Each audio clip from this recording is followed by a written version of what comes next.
Gold अपने all time high पर है। मतलब गोल्ड या सोना बहुत ज्यादा एक्सपेंसिव या महंगा हो चुका है। अगर आप पिछले कुछ साल देखें तो गोल्ड ने बहुत ज्यादा अच्छे रिटर्न्स भी दिए। ऐसे में इन्वेस्टर्स में कंफ्यूजन है कि गोल्ड में इन्वेस्ट भी करें या ना करें, क्योंकि कुछ को दिख रहा है कि गोल्ड ने बहुत अच्छे रिटर्न्स दिए हैं पास में, तो उनको लग रहा है आगे जाके भी बहुत अच्छे रिटर्न्स देगा, तो कर दो खूब ज्यादा इन्वेस्ट। कुछ को दिख रहा है कि अब तो बहुत अच्छे रिटर्न्स मिल चुके हैं, गोल्ड बहुत अच्छे रिटर्न्स ऑलरेडी दे चुका है, बट आगे जाके उतने अच्छे रिटर्न्स नहीं देगा, आगे जाके प्राइसेस अच्छे से इंक्रीज नहीं करेंगे, तो उनको लग रहा है मत इन्वेस्ट करो।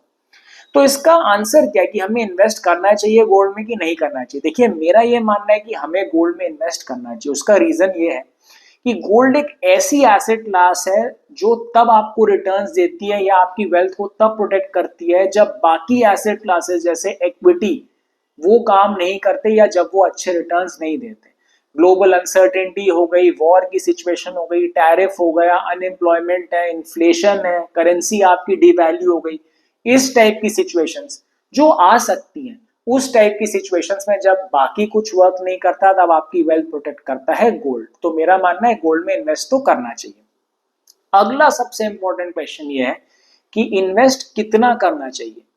देखिए, बहुत इंपॉर्टेंट क्वेश्चन नहीं है और इसका आंसर है एसेट एलोकेशन। इसका मतलब ये हुआ आपको उतना ही पैसा गोल्ड में इन्वेस्ट करना है जितने में आप अफोर्ड कर सकते हैं, कि अगर आपको लॉन्ग टर्म में 7 8 9% भी रिटर्न मिल जाए तब भी आप खुश रहें, और अगर उससे ज्यादा मिल जाए तो बहुत ही अच्छा। जैसा अभी की सिचुएशन चल रही है, अनसर्टेनिटी बहुत ज्यादा है, तो हो सकता है मिल भी जाए, तो बहुत अच्छी बात है। लेकिन आपको प्रिपेयर रहना है कि 7 8 9% भी मिले तो आप खुश रहें लॉन्ग टर्म में। ऐसा मैं क्यों बोल रहा हूँ?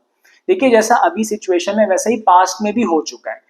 गोल्ड ने पहले भी कई बार ऐसा हुआ है, शॉर्ट टर्म में 2 3 4 5 साल में बहुत अच्छे रिटर्न्स दिए, लेकिन लॉन्ग टर्म आते आते वो रिटर्न्स कम हो गए, नॉर्मलाइज हो गए या स्टेबल हो गए।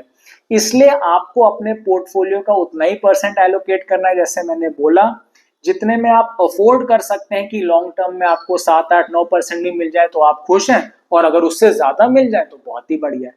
तो मेरे लिए फिगर 10 से 15% है, और इसीलिए मैं अपने पोर्टफोलियो का 10 से 15% गोल्ड में एलोकेट करता हूं। अब कैसे इन्वेस्ट करना चाहिए गोल्ड में?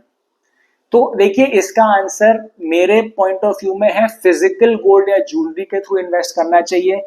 और कैसे इन्वेस्ट करना चाहिए जब गोल्ड इतना महंगा हो चुका है, ये पूरी डिटेल के लिए कि क्यों मैं फिजिकल ज्वेलरी बोल रहा हूं जो पूरी दुनिया गोल्ड ईटीएफ या म्यूचुअल फंड बोल रही है, और कैसे इन्वेस्ट करना चाहिए जब इतना एक्सपेंसिव हो चुका है, ये सब पूरी डिटेल्स मैंने अपने इस लिंक्ड वीडियो में कवर करी है।